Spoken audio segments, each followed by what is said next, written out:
మీరు ఇప్పుడు చెప్తున్నారు ముందే చెప్పాలి కదా. మీరు ముందే చెప్పాలి కదా అనే సమంత డైలాగ్ ఒకటి మీమ్స్లో తరచుగా వినబడుతుంటుంది. మనం ముందుగా క్లారిటీగా మాట్లాడకపోతే తరువాత అపార్థాలు వచ్చే సందర్భాలు మన జీవితాల్లో చాలా ఉంటాయి. అలాగే క్లారిటీ లేకుండా పనిచేస్తే ఆ తరువాత చేసిన పనంతా వృధా అయిపోతుంది. అలాంటి సంఘటన ఒకటి ఇంటర్వ్యూ చేసే ఒక సంస్థకి ఇంటర్వ్యూకి వెళ్ళిన అభ్యర్థికి మధ్య జరిగింది. ఇంటర్వ్యూ చేసిన కంపెనీ తాలూకు ప్రతినిధి అభిషేక్ అగర్వాల్ లింక్డ్ఇన్లో ఈ విషయాన్ని పోస్టు చేయగా అది వైరల్ అయ్యింది. 3 వారాల పాటు 4 రౌండ్ల ఇంటర్వ్యూని నిర్వహించిన తర్వాత శాలరీ విషయంలో కంపెనీకి అభ్యర్థికి మధ్య ఏకాభిప్రాయం కుదరలేదు.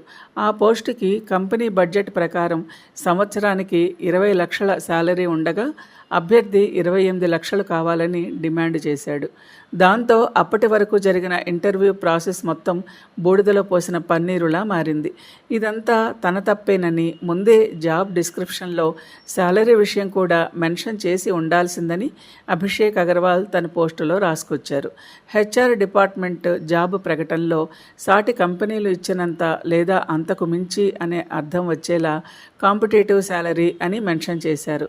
అయితే ఒకే జాబ్ టైటిల్కి వివిధ కంపెనీలు భిన్నంగా శాలరీ ఇస్తుంటాయి. అందుకే 3 వారాల పాటు జరిగిన ఇంటర్వ్యూ ప్రాసెస్ మొత్తం శాలరీ విషయంలో మిస్ మ్యాచ్గా మారిపోయింది. హైరింగ్ స్టేజ్లో కమ్యూనికేషన్ గ్యాప్ లేకుండా చూసుకోవడం ఎంత అవసరమో కూడా ఈ సంఘటన చెబుతోంది. కంపెనీలు జాబ్ డిస్క్రిప్షన్లో శాలరీ పరమైన స్పష్టత ఇవ్వాలని, లేకపోతే ఇలాగే విలువైన సమయం వృధా అవుతుందని ఈ పోస్టు పైన నెటిజన్లు కామెంట్ చేస్తున్నారు.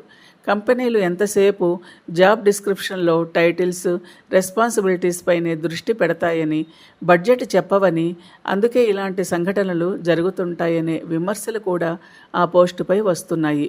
నిజమే, అంతా అయిపోయాక మీరు ముందే చెప్పాలి కదా అనుకుంటే లాభం ఉండదు మరి.